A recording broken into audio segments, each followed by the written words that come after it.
Last time on Dice Fall and Everyone Dies. As you are drawing back your bow, you're about to let the arrow fly when you see a shadow, and it quickly passes over, and then you see it bank across some of the trees. Stagram, get on your horse. We gotta go now. What's going on? Just go. The only thing Alec had in his hands was his sword as he jumped, going down, and just off of this cliff, you hear the trees. Boom. I think it was a really great effort. It just really shines amongst all the other pies. It really has a nice, tender mouthfeel and a sweet yet supple burning sensation. And just the presentation. The presentation was great. I really appreciated the way that you designed the dough and twisted it in all these shapes. Really shows a love of piemanship. Welcome back to Dice Fall and Everyone Dies. GM Chris here, and today, let's talk about the tools that our group uses to make our game flow smoothly and to not make me want to hurl my computer through the front door while we're editing. We should begin by defining the set of tools we'll be talking about, so we don't endlessly list every piece of equipment used from game to podcast production. The tools we're going to talk about today are the gaming accessories we commonly use to make recording easier, as well as the typical tools we currently forego. Now, some of the reasons may surprise you. None of the groups or products that I'll be talking about sponsor the show. We use these on a regular basis, and you might want to use them to make your games better too. So let's talk about them. My players run a standard toolkit for the game: writing utensils, character sheets, notepads, dice. Something they found exceedingly useful were the introduction of tablets, as well as an application on Android known as Pathfinder. For sound quality, tablets are wonderful. There's no flipping of pages when you're looking at rules. Everything's at your touch. You have access to all your downloaded material. Great. Microphones can also be very sensitive to shuffling noises, and they often get picked up because of the additional vibration from floors and tables. And while we mitigate some of this with shock mounting on the microphones, every sound I don't have to edit out, the better. Pathfinder for Pathfinder 2nd Edition, and yes, there is one for you 1st Edition lovers, enables the players to quickly build out characters with a selection screen system. This greatly speeds up character generation, and it also prompts my players to look ahead for their characters' mechanical builds.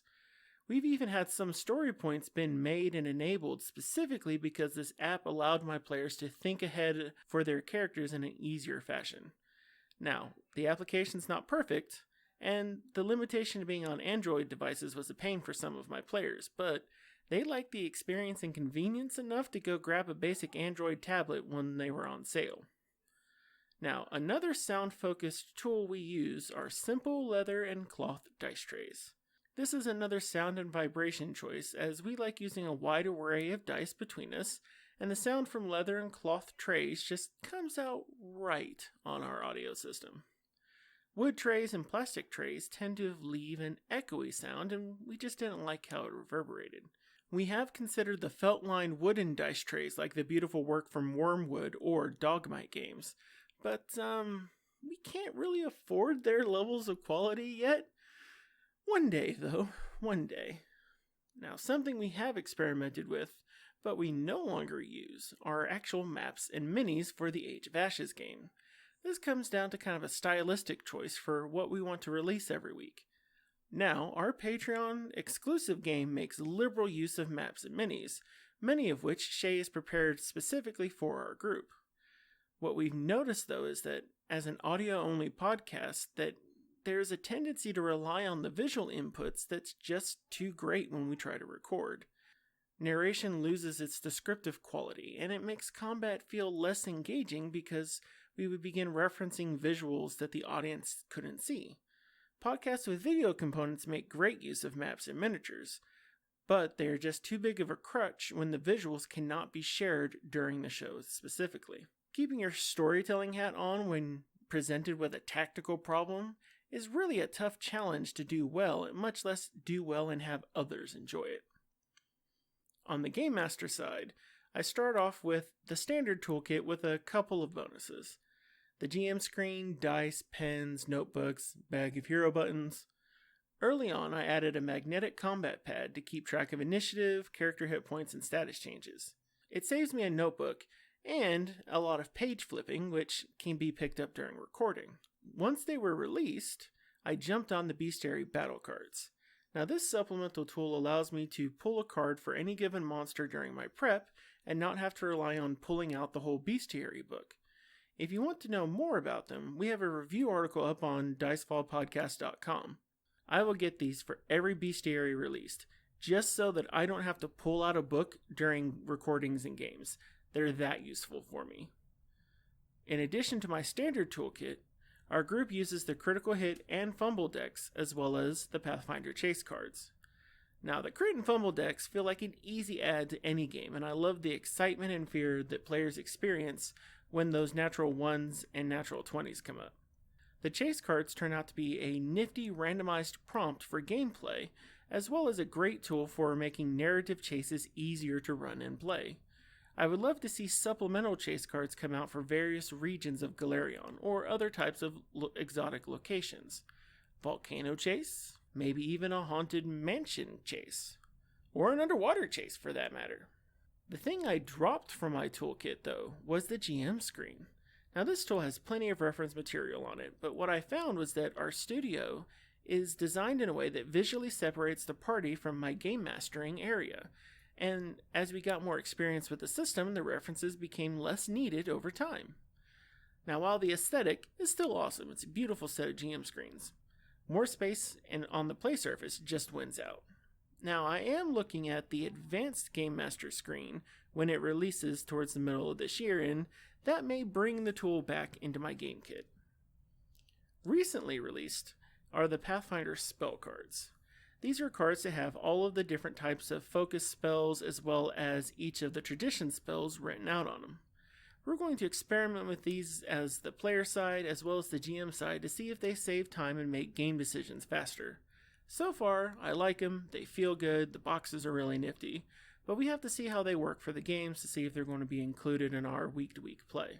To sum up, our general process for picking tabletop tools to use in our games comes down to how convenient the tool is for our game experience, and does the tool make the audience experience and the editing experience easier. Now some of you may be wondering, hey Chris, why don't you use a virtual tabletop? You could have your maps and minis and digital tools and a whole host of quality of life improvements. And there are a couple reasons. First is that we record in person. The physical tools are thus less complex and less expensive to share and use legally. For a virtual tabletop situation, every member of the crew would need to be able to interface with the programs while away from their home. And I think it's unfair to make that kind of request of my players when they are already trekking out to the studio to record.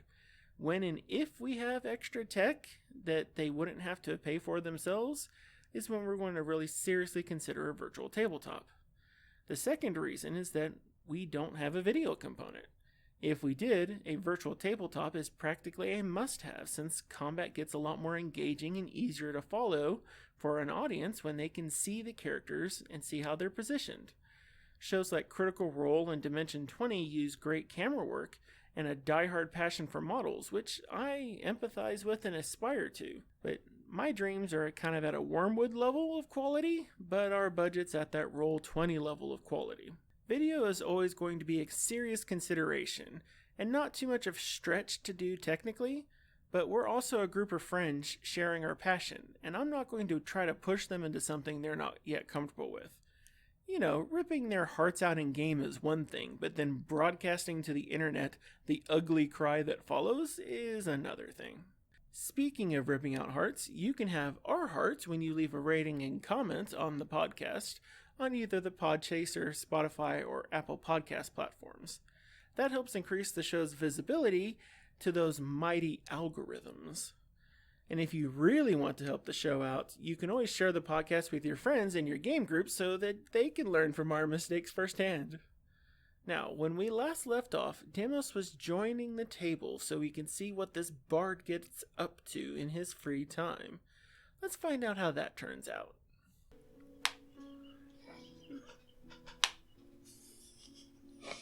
What are you doing, Daddy? We just realized backward tablet's magnetic. I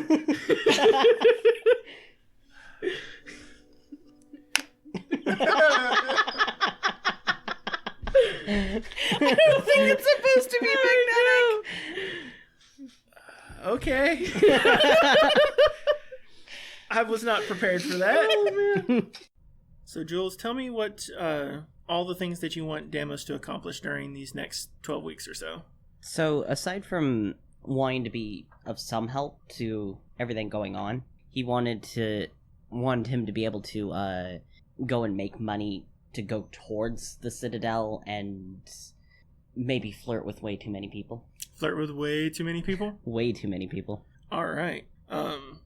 So for the way the Citadel begins progressing, so y'all are coming up right at the beginning of Lamashin, and the next closest thing is the Ascendance Day of Ioma Day, which is one of the significant holidays that, as you get further and further out from Cheliax, is a lot more celebrated. It's definitely a big holiday in Andoran, where the Iomedean faith is much more prominent, and some small celebrations are done for that in Breachill. But since they have primarily Desna and Shaylin, there are a lot more kind of home festivals. But notice a little kind of pickup in some of the bar scenes and stuff that are happening, and you're really kind of getting an idea of the social pulse of the town and what's going on. Mm-hmm. So within your first couple days, one of the first things you notice is that Taffy and Stagram basically disappeared for 2 days. No one has no earthly clue where they went. There was a letter involved somewhere, but all you know is that there was a letter and that something happened to it. Then a couple weeks after that, you're hitting a couple of the different pubs, and pretty much each of the different spots in town you've spent time. So you spent time in the Wizard's Grace, you spent time in the Pickled Ear. Mm-hmm. The Pickled Ear probably being the weirdest, because for some reason they are turning into a giant fans of beatboxing at the Pickled Ear. Just something about that puckering sound that comes out of the lips ends up mixing with their primary foodstuffs that they're doing, and it's really unusual, but Pibbins are a hit in that part of town. But you also get a lot of good push and play over at Caidens Keg. And between primarily the Wizard's Grace and Caidens Keg is a lot of the two major places where you do a lot of your playing, as well as kind of generally in the just kind of out and around town. You'll find like a square that maybe you haven't been at before and you haven't learned, you don't know how well the people are on that area, if they really enjoy music, if they're a little more liberal with their coinage. And so you basically pick all sorts of places to play around town. And then as you're performing, you're doing a lot of the busking around town, bringing in the different types of coinage. You then hear of Alec and Kazalin going off on a hunting/bandit raiding trip by themselves. And during this time it's still pretty quiet. The keep itself, the garbage gotten, all the trash got pulled out, the walls had been worked on, the courtyard had been cleared out, a lot of major work being done, and at about this point in time, the general repairs, so getting the kitchen up and running, making sure that the different facilities are up and working properly, everything from baseboards to window hangings, windows, all that stuff is currently being worked on. Mm-hmm. And so it's a big loud space around the keep. A lot of the necessary work is being done, but it's definitely not a place that you can kind of play and practice. Yeah. And it's about during this time that also the preparations for the Harvest Day Festival is coming up. And so the Harvest Day Festival is on the 14th of Lamashan this time. And this one's a big one because the Shaylin's Guild you've been working with a couple of them to try to figure out like some sort of performance. Maybe is this a time that you should be going up on stage? maybe, you know, really sharing a lot of the talents and stuff that you've been pulling together, seeing like kind of what's working with a lot of the bards back and forth at this point. And it's in this kind of preparation that you see Caslin and Alec returning from their trip a couple days early, actually, because they weren't expecting to come back until after the Harvest Festival. And you see that Alec's left arm is in a sling. From what you can tell, give me a medicine check. I swear to God, he broke him. 20. You can tell that he obviously broke his left arm. Oh my God. But he is working with the people at Shaylin's Grace to make sure that they can get some healing and stuff on there. From where you were able to quickly glance on it, it looked like whoever had set the arm had set it correctly, at least. Thank God. And there's been tons of movement around there. You figure probably even with some magical healing, Alec is likely going to be unable to... He's going to have to keep that sling on for at least probably about a week before that bone is going to be reset, even with consistent magic being poured into it. It's just to get rid of that wounded aspect of it, that bone is not going to be super happy for full use for a little bit of time. Okay. And, you know, during this time, you are building your name and your reputation out and around town. So let's go ahead and get a kind of a general performance check to see how you've been doing. Pretty good, I'd wager. Let's see. 29. So you've been really picking up a lot of renown around the city. Very much, again, getting the pulse of what's happening. The most, and especially after your Harvest Day performance, because when you were getting in there and you were hitting in there on the lyre, you had everyone's rapt attention with the songs that were going at that point, just kind of taking in a lot of the more interesting aspects of the time and travel you've had. Pulling songs from Andoran were an immediate hit, especially the ones you'd heard around Almas, because those had already been like through the churn of the various bard aspects. And so you just pull a quick riff on that, and the people of Iskar never heard anything that developed before, right? Mm-hmm. And so all of those were a big hit, and you already kind of started people really asking for the earworms, and you end up having a very interesting experience a couple days after that when you were performing over at Caidens Keg. So this one it's a very popular place, but it's one that as a party y'all had not hit very often. Mostly because it's kind of like this, it's not as close to Town Hall as what the Wizard's Grace is, and it's not like a dive bar like you would expect for the Pickled Ear. It's very much like your solid middle class level sort of pub and eatery that's there. You'll find folks coming in for hearty meals. They're definitely there for a pint, and they tend to be a little bit freer with their coin. Plus, it's basically the closest place you're going to find for the worshiping of Caden Kalian. And so there's the proprietor of this is actually a priestess of Caden Kalian, whose name is there's not an A in there, so I believe it's Breen Taith. Yeah, Breen Taith, who is the head priestess of Caden Kalian. And as soon as you showed up the first day, she is all over a bard being in here telling fresh stories of what's going on. And every day that you came with a story or with a new story, she is bam, there, ready to go, listening, making sure that all the folks are shushed to be able to hear what the sound is. And then every time you get to a triumphant one, mugs are clinking together, things are going back and forth, and she is one who's shown a bit of an amorous interest in someone capable of telling a near critical success story. All right. Is this something that Damos might be wanting to act upon? Yeah, definitely. Give me a diplomacy. 25. Oh, hold on. Yeah, 25. My diplomacy and deception are apparently the exact same number.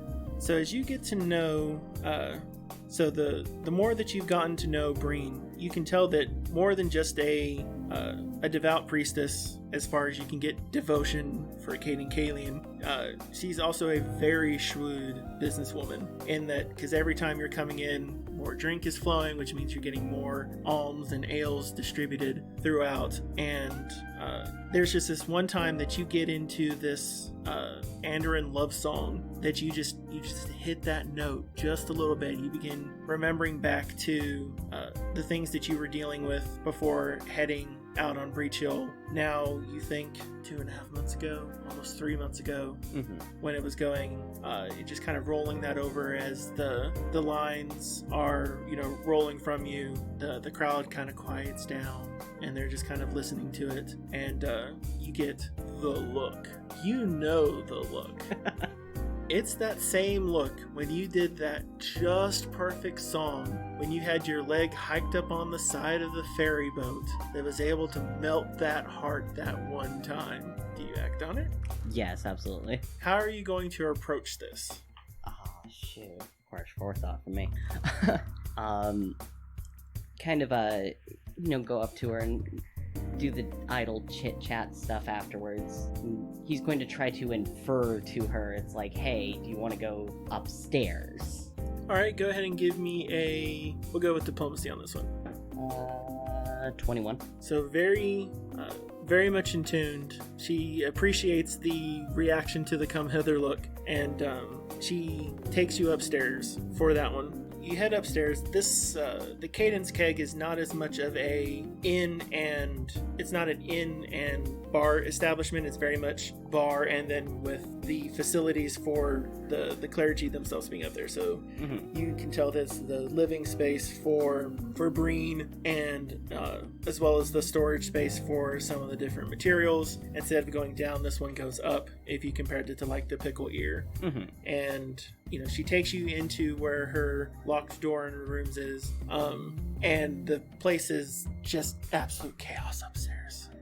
Because where something needs to be in a spot for like the business itself running, you see perfect order. Like order forms, where people's schedules are going to be. Everything that it comes to running the business is perfection. And as soon as you see that room open, there's clothes everywhere. The bed is mussed up. You can see there's a couple spots where she hasn't taken mugs back down yet, sort of thing. A couple, some plates that definitely need to go down and wash. Oh, he knows this life. And you are able to spend some highly quality time with Miss Breen. And she can... Let's go ahead and have this be a performance check. Performance check. Let's see what the plus is. It comes out to 16. She's not dissatisfied with the performance. Got distracted. It's probably as much on her side. She's had quite a bit to drink. Caden Kalian, after all. Seems to be the theme of his trysts lately. And it's in the post-cloidal setup where, the bar itself has died down. Her people have already taken care of things. Most of the rowdiness kind of dies down as soon as the bard who's keeping everyone spilling drinks is off the stage. And y'all are kind of idling in that post-cloidal sort of glow. And she asks you a question. So, how long are you going to stay around? Well, we're trying to get the Citadel all set up and such, but, I didn't really have a plan when I came here, so I really don't know how long I'm going to stay. Well, the longer you stay, the more people keep buying drinks, so you can stay as long as you like. But I don't know how you can stand that prude up there who's just ordering people around all day. Always hear stories of how hard she's pushing some of the woodworkers and laborers. She's really she needs nice. A drink. Her with drinks is interesting. Oh yeah? What do you know about that? Oh, I met her on the ride over on the ferry, and yeah, she's just... You got to know her? A bit. Did you get to know her? A little. I don't think you can really know someone when they're, that drunk. Oh? She more of a wine or ale person? Ale, I think. Ale? It's not a bad choice. Of course, that could have just been... I wasn't looking for wine, so... That might have just been all they had. Well, as far as it comes to your skills, you're very much better than all they had. So, it's all fine. As long as you can keep coming by, everything I'm sure will be just perfect. In fact, give me another performance check. God. I think that's a 20. Yeah, 20. Ooh! You're even better the second time round. And so you you continue through, and then as you're getting towards the end of Lamashon, there's another festival towards the end known as the Jester's Festival that happens on the 27th. And it's around this time that the walls are finally being fully worked on and finished up here towards the end of Lamashon. And with that, everyone is feeling a lot more comfortable being into the keep. The general repairs being completed, the walls being done.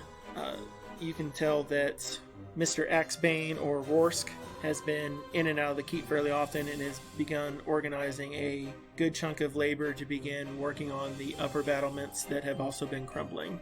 And it's about this time when, as you are kind of busking across some of the streets, you see Alec kind of out there for a stroll, taking a little bit of time to himself here towards the end of the time, just kind of looking at the kids who are taking up different masks. You see quite a few of the kids are running around as green or red kobolds, along with a couple of the dogs having been dressed up with white and gray coats around them that look like super extra fluffy, and they each happen to have like collars to happen to look like they're matching a little bit of Greaves as well as Luna. Oh my lord. That are running around. There's a couple times you swear you spotted a much larger Greaves and Luna, now about the size of medium-sized dogs, but still that very warg feature is the mouse to be really, really big still. But they're running around, and so across all of this, you see this horde of children with two kobolds running around, having the equivalent of street gang wars, where the only ones who are actually trying to fight are Pib and Zarf, periodically running around. Just all running around the street, now trying to vie for who's going to have the best candy. And then one side arguing, no pickled ears, no pickled eggs, no candy. And Alec is now listening to some of you playing, watching this small bit of chaos. Lord. How are you doing, Deimos? It's interesting out here, isn't it? It is, it is. It's a lot more jubilant than I had expected to be out here in the sticks, especially for Isker. You always hear about the undead out here. Not like they're wandering around town, I guess. True. I did hear some interesting rumors, Deimos. What kind of rumors? Did you know that there is a gentleman who goes by the name of Deimos running around, who has stories of him outside of Breachill, who happens to be running a gang of thieves and smugglers? From my understanding, they operate just south of here.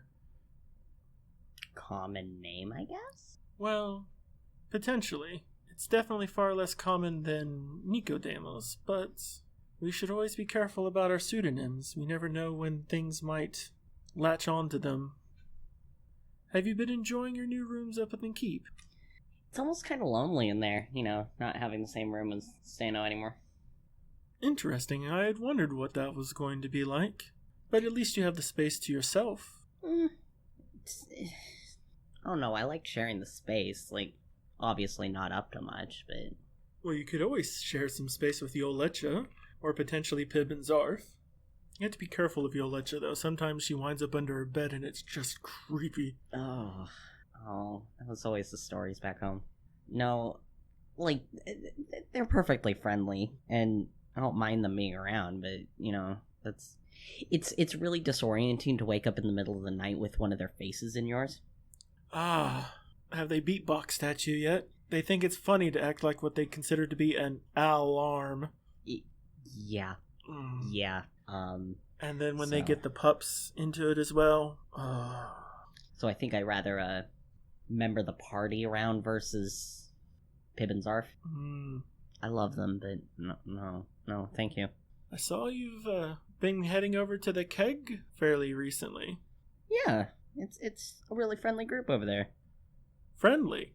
I mean, yeah, they're Galenites. They're pretty friendly.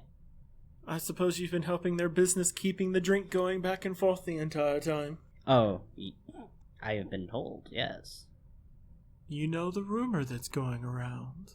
No, what is it? You see, I've been doing my best to help Stano as y'all's seneschal, and, well, We hear the laborers talk, especially the specialist folks. Of The course. stonemasons and the woodworkers, they tend to frequent the Caidens Keg. Yeah. And, they say that there were eyes being made. Oh, you think that's funny, don't you? Well, it's always good to have someone sow their oats and release tension. Oh, that's not a... Okay. Is it something serious? No, I wouldn't consider it serious. I'm sure she's a fine woman. Yeah, but I wouldn't consider it serious. I mean, she's fun. Kind of reminds me of some of the girls back home. You know, kind of playful, fun. Do you ever long for Almas, Deimos? Yeah, but I'm here, so it's where I am. Well, I mean, we always are where we are, but... Yeah, I miss home. Well, have you written? Well, I wrote kind of a... It's been a while. I wrote a letter to my mom. I don't even know if she got it because she hasn't responded or anything. Well, did you send it out from here? No, I sent it out right before I got on the ferry. Ah, okay. I told her where I was going because I already had a good idea of where we were headed, but I'm kind of worried, you know? I feel like she's mad at me. Why would she be mad at you, Deimos? I kind of took off, and my parents didn't really like me going really far without, you know, a guide because of my dad and stuff. So I kind of took off, and they may have thought I almost died. So Well, did they know that you were thoroughly alive before you left? I have confidence that my friends bothered to tell them. Oh, so you're saying that you nearly died and then left immediately. What did Yeah. you have to run from? I didn't have to run from anything. I just had a really not great experience, I guess. Well, from my experience, whenever something truly negative happens, like breaking your arm after being chased by a magma dragon, Cannot believe he did that. I'm glad I survived and it got the horse and not me. Sometimes you need to God. take time to digest things. Let things set. If you make an action and decision too rashly, you may find yourself running from something that could have been easily solved. Yeah. I mean, for as fast as you can run, the fastest pursuers exist in your mind. And the first place to defeat them is also in your mind. Yeah, I should write my parents. And did you tell them exactly where you would be going? I told them where I was headed. I told them I was headed to Isker. Isker is a large province. Yeah, that's probably why my mom hasn't shown up with the goddamn cavalry. Ugh. Wait, would she actually bring cavalry? I don't know. The Eagle Knights of Andoran are not something to laugh at. No. I mean, she might try. She's not... We're not supposed to leave Almas without guards, because it's dangerous. Well, tell me, who is your father? You've mentioned that he has some prominence.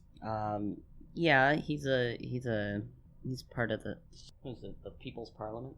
He's a member of the Parliament? Yeah, he's a member of the People's Parliament. Just a member? I mean, a prominent member. Well, just being a member of Parliament doesn't necessarily grant the necessity for guards outside of Almas specifically. I mean, unless, of course, he was like the Speaker of the Parliament. Was he the Speaker of the Parliament? Not far from it. Oh my Deimos. That's... Now, I don't know if you should write, actually.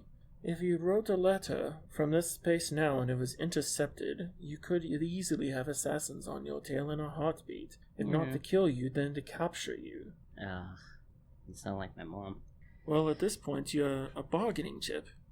Oh, goodness. Maybe it's your association with the Salisfer. Can you even return home now? I mean, I don't see why not. Well, you've been gallivanting around with the Dumal. Yes. The closer you get to the southern coast, the more she's going to be recognized. For all you know, you're branded a traitor now. Oh. You've been gallivanting around a foreign province in the company of, well, I guess, ooh, goodness. And you'll share the room? You've seen her with her hair down? You've seen her naked, from my understanding? You might be on the equivalent of a tryst. If you return home, they might just kill you to keep your exploits from getting disseminated and bringing down your own father. Okay, I think that's dramatic. Well, you've done something dramatic. You had some strange accident. You headed out. You're now several months away from Olmus. You've now occupied a keep of a foreign territory? Technically, you're now a part of a group that has full legitimate claim backed by a Hell Knight organization in a foreign land. You're a diplomatic quagmire. I see your point. I did not think that deep about it. You are in for a bit of trouble, Deimos. Starting to feel like it, yeah. So what do you want to do about it? Well, I am your seneschal. Easiest way to fix it would be to talk to my mom, but my mom's all the way in Almas, and that's a problem. Well, Taffy is becoming a much more powerful wizard. Maybe in a shorter time than sending a letter, you may be able to send a missive over a longer distance. Maybe. If you send something now, it could be intercepted, but if you send nothing, the incidents could get worse. You'd have to find some way to be able to keep it secret. Yeah. You haven't thought of that, have you, Demos? No, I haven't thought about anything since I left Almas, I swear to God. And you've been running around with the moniker as a bard for someone who is known to be a notorious smuggler. Okay, my parents called me Deimos. That is not my choice. True. They call my father Nico, they call me Deimos, we have the same stupid name. I just got unlucky, and apparently everybody's wandering around with that fucking name. Well, when it's all said and done, I think... Oh, your goodness, y'all have called us the Reckoning.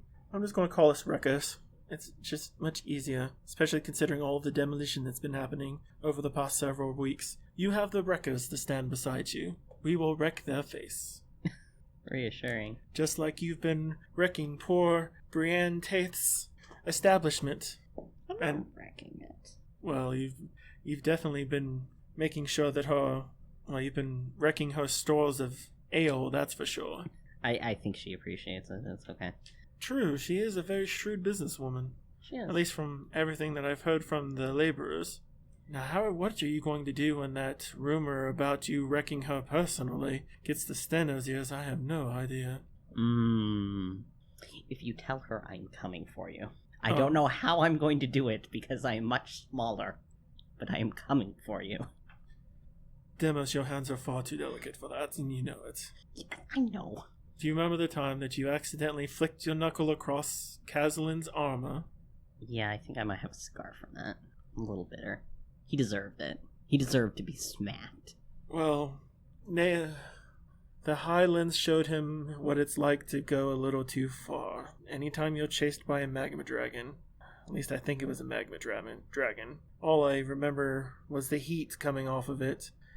It didn't really have scales. It was almost like this living stone with these sinuous lines of red hot, I guess, lava? Magma? I don't know the difference.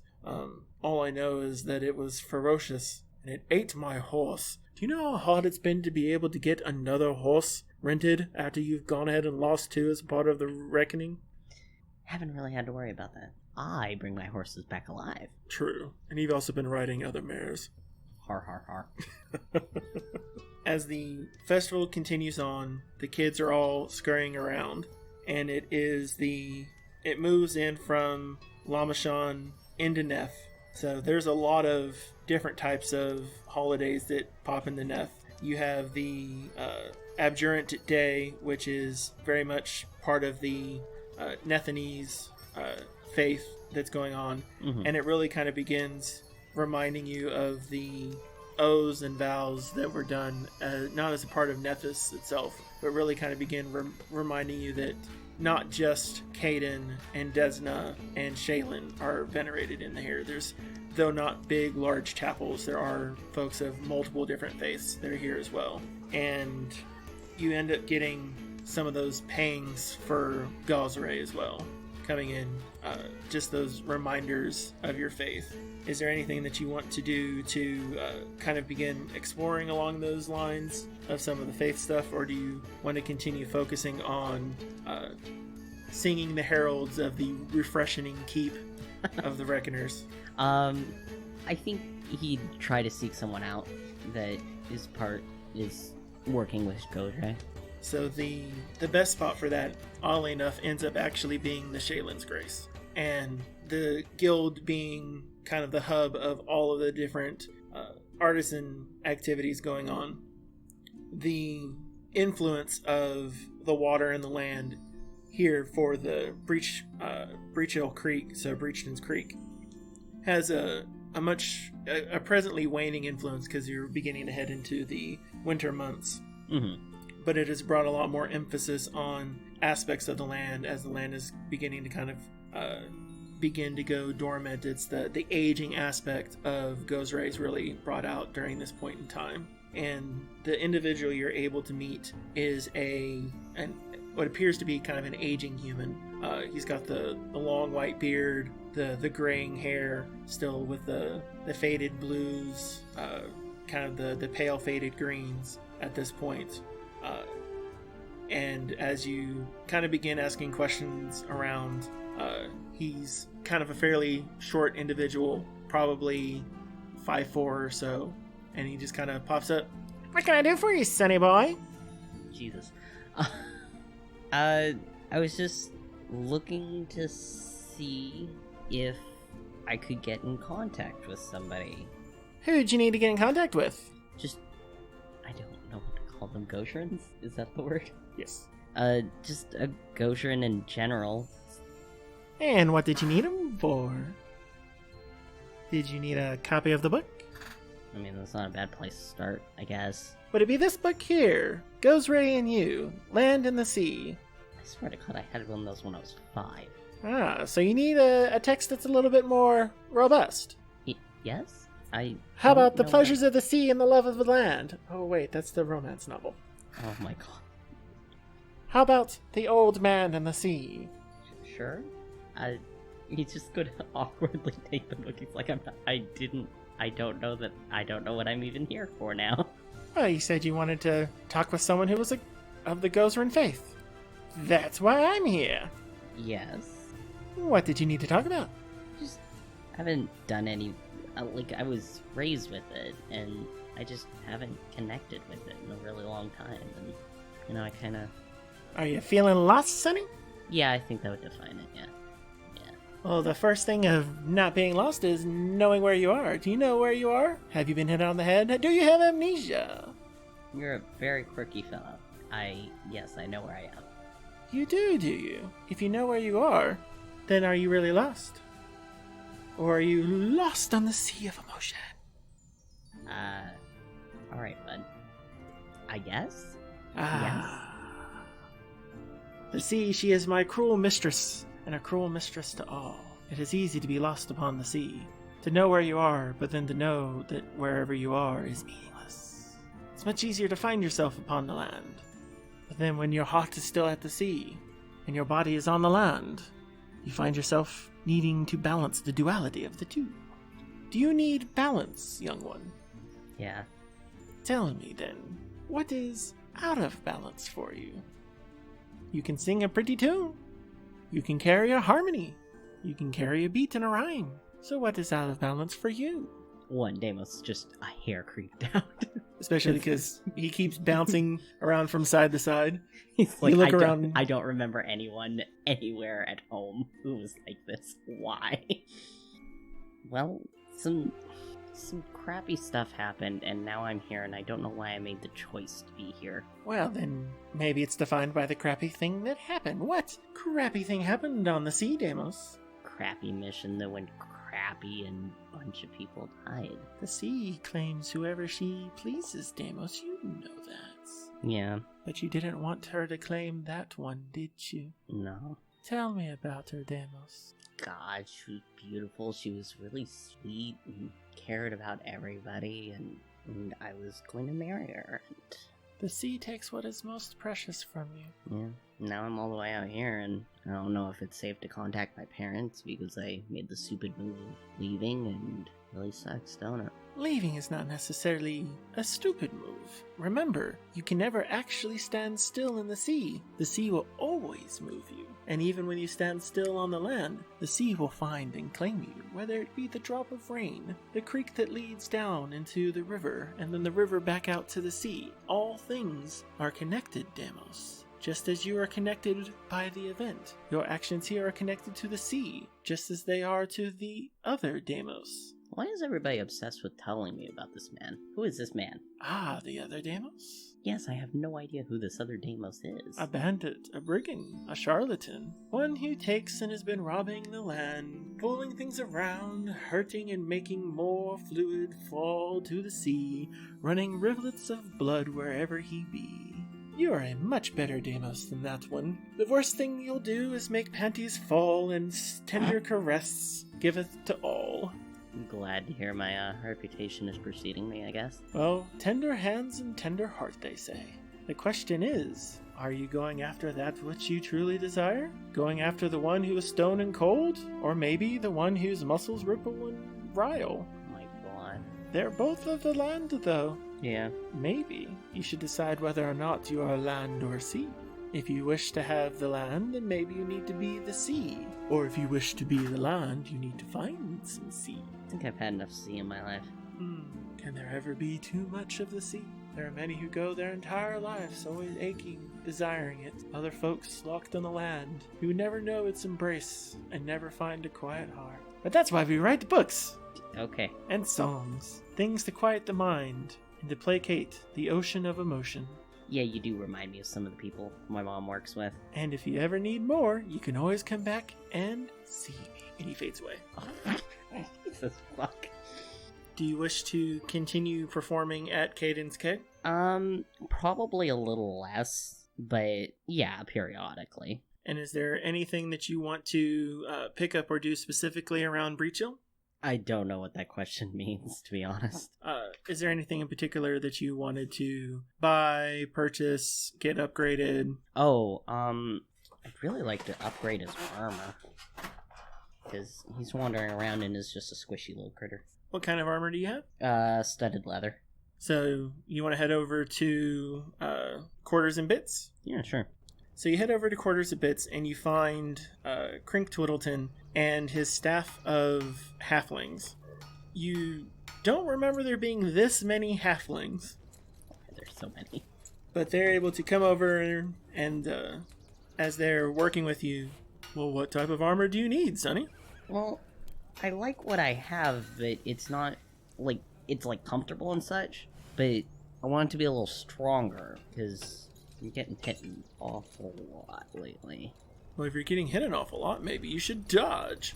I want to try to get something a little stronger, basically. Well, if you're wanting something stronger, it depends on how much mobility you're needing. How much mobility do you think you need? Enough? What is your dex modifier? Oh, dex modifier is +2, so 14. And also depends on how strong you are. What is your strength? +1. With your strength and what you have available to you, probably the most effective thing that you could use is a chain shirt. Though it is noisy, it is quite flexible. It will absorb the blows from swords, not be quite as effective against something like a big stone hammer coming at your head, but if it can prevent your belly from being split open and allow you to be mobile, it is likely the most effective thing you can use. And if you want us to begin inscribing runes, such tiny runes, on this, we could probably get it brought together for you for about 160 gold. Shit, how much does he even have? Oh, he only has 130. But if you are willing, maybe we can work something out. Are you willing to do a favor for Crink? Sure. Come to the back, Demos. Okay. So you head to the back, and Crink is there, kind of working and dealing with different aspects of running the shop in the background, covering things like inventory. You see a good chunk of apprentices and halfling workers moving around, getting things from back and forth, you know, the busy aspects of running a forge. And the clerk brings him over. He's like, he's willing to do a favor, Crink. Ah, He's willing to do a favor, is he? Demos, I have a question for you. As a longtime customer of Quarters and Bits, what did you need done? An armor?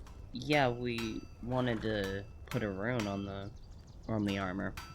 If you can go ahead and talk to your friend, Miss Dumas, she and I, got off on the wrong foot. If you can get her to supply the keep with our wares primarily, I think we could cut a deal on your armor. Bring it down to something that you can afford. I can certainly try. She's very stubborn, so I guess we'll see. If you can bring her word that you can get those kitchens and stores filled and various rooms properly outfit utilizing our wares, then I think we can come in at an amicable deal for your armor. Okay, I think I can do that. Excellent. Come back to me when you have a writ for that from her, and we'll get your armor taken care of. Okay. Until then, take this chain shirt here. It'll do until we get your proper one taken care of. Okay. So the chain shirt itself, its item bonus to your AC is +2. And so it's similar to the studded leather in that. Yeah, it has the same AC. But it's giving you a flexibility bonus. Yeah. And that comes down for your various armor traits. And so that'll be a little bit more protective on that side. So like the flexible one is that you'll be able to move around and not have to worry about any form of armor check penalty to acrobatics or athletics at all. Okay. And so it's going to give you a greater amount of mobility. And I'm not really worried about the noisy, because him, by definition, is just a little noisy. Yes, if anything, you'll turn it into the ability to perform better. You'll use it to keep time as your own little symbols. And with that, it is now Steno's turn.